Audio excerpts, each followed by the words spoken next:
দেখেন হাঁসগুলো এরকমভাবে লড়তেছে, মনে হয় জীবিত। হোয়াটসঅ্যাপ টু গাইস, আসসালামু আলাইকুম। আশা করি সকলেই ভালো আছেন। আলহামদুলিল্লাহ আমি অনেক ভালো আছি। টিআরএক্স মার্কেটের পাশ দিয়ে চুল কাটার জন্য যাচ্ছিলাম, হঠাৎ করে দেখলাম চাইনিজ উপলক্ষে এরকমভাবে তারা এটাকে সাজিয়েছে। আসলে এটা বলার ভাষা নাই। ওইটাই আপনাদেরকে আমি আজকে ঘুরে ঘুরে দেখাবো। ভিডিওটা না টেনে সম্পূর্ণ দেখার অনুরোধ রইল, এবং কি যারা আমার চ্যানেলে নতুন তারা অবশ্যই চ্যানেলটাকে সাবস্ক্রাইব করে দিবেন। এই এরিয়াটা তারা একটা গ্রামের দৃশ্য তারা মানে এরিয়াতে আর্ট করেছে, ওইটাই আপনাদেরকে দেখাবো। আর এই চীনাহারি উপলক্ষে আমিও যেহেতু চাইনিজ রেস্টুরেন্টে কাজ করি, এই জন্য আসলে কাজের অনেক চাপ, সময় ওরকম পায় না।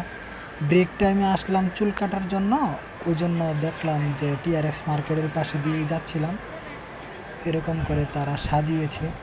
তাই ভাবলাম যে আমার চ্যানেলে সাবস্ক্রাইবার যারা আছে তাদেরকে একটু ঘুরে ঘুরে মার্কেটটা দেখাই।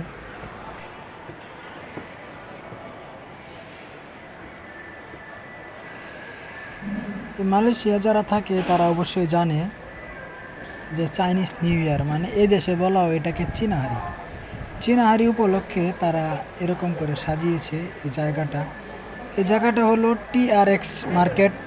টিআরএক্স যারা মালয়েশিয়া থাকে তারা কম বেশি সবাই চিনে।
দেখেন এখানে হাঁস হাঁস দিয়েছে, আর সামনে সিস্টেম করেছে যে পানি।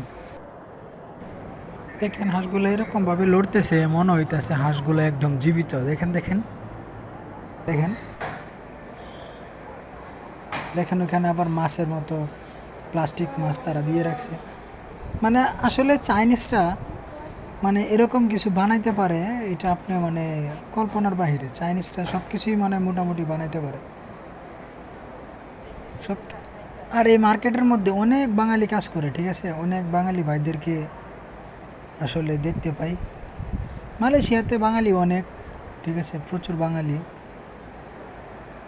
ওইটা যারা মালয়েশিয়াতে আছে তারা সবাই জানে। তা ভিডিও এই পর্যন্তই। সবাই আমার চ্যানেলটাকে সাবস্ক্রাইব করে দিন।